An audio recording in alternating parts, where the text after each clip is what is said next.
ఇవాళ జోగి రమేష్ చేసింది మహాపాపం. ప్రజలు కోరుకున్నటువంటి ప్రభుత్వాన్ని ఇబ్బంది పెట్టాలని ప్రయత్నం చేశాడు. లిక్కర్ స్కామ్ చేశాడు. అరెస్ట్ అయ్యి నిన్న బెయిల్ మీద విడుదలవుతూ నానాయాగి చేస్తా ఉన్నాడు సిగ్గు లేకుండా. చేసిందేమో తప్పుడు పని, చేసిందేమో దొంగ సారా వ్యాపారం. దాంట్లో అరెస్ట్ అయ్యి ఏ ర్యాలీలు చేయకూడదా అని చెప్పి ఒక సీనియర్ పోలీస్ ఆఫీసర్ మీద ఏలెత్తి మాట్లాడుతూ ఉన్నాడు.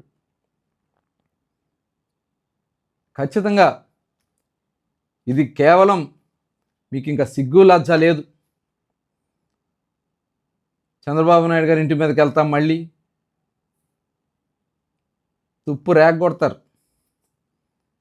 ఇవాళ మీరు చేస్తున్నటువంటి చేష్టలు చూస్తామంటే ప్రజలే విసిగిపోయారు.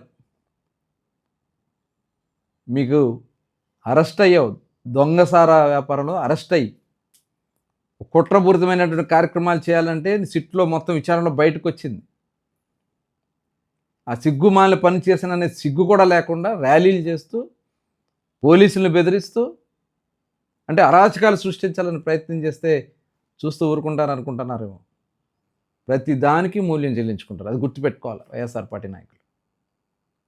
ప్రతి దానికి ఏ ఒక్కటి కూడా కౌంట్ తగ్గదు అని చెప్పే విషయాన్ని గుర్తు చేసుకోవాలి. మీరు చేసిన ప్రతి కార్యం కూడా కౌంట్ అవుద్దని హెచ్చరిస్తా ఉన్నా మరొకసారి.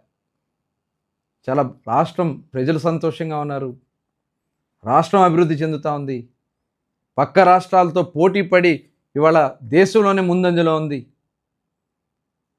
దానికి సహకరించాల్సింది పోయి పిచ్చి పిచ్చి వేషాలు వేస్తే మటుకి ఎవరిని వదిలిపెట్టే సమస్య లేదని కూడా హెచ్చరిస్తా ఉన్నా.